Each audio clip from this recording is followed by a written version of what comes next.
Hey everyone, welcome to Judging for the Win. I'm Dave, and this is my daily ruling. Today's question was suggested by a viewer. Thanks to Cujo for this one.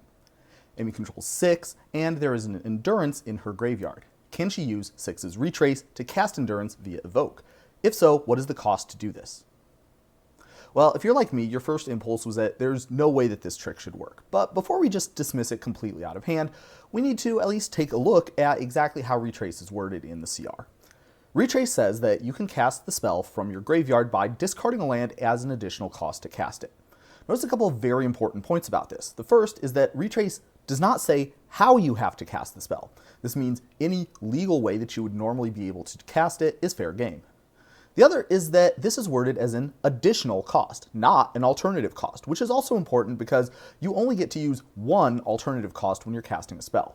If we take a look at Evoke, that is worded as an alternative cost, and that means that this trick would not work if, for example, you wanted to evoke an Endurance from your graveyard with Underworld Breach as Escape. Escape and Evoke are both alternative costs, which means it is not possible to combine them together to cast this spell with both their effects. On the other hand, because Retrace is an additional cost, that can combine with other effects just fine. So let's take a look at what it would take to cast Endurance this way.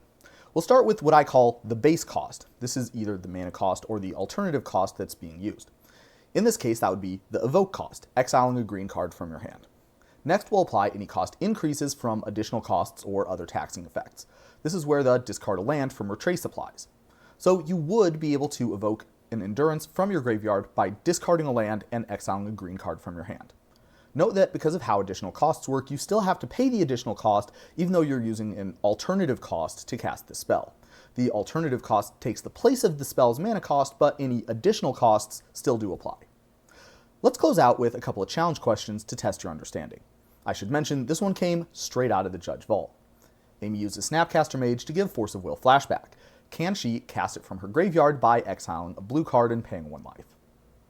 And the answer is no. Flashback is an alternative cost, and so is casting Force of Will via its pitch cost, so these cannot be combined.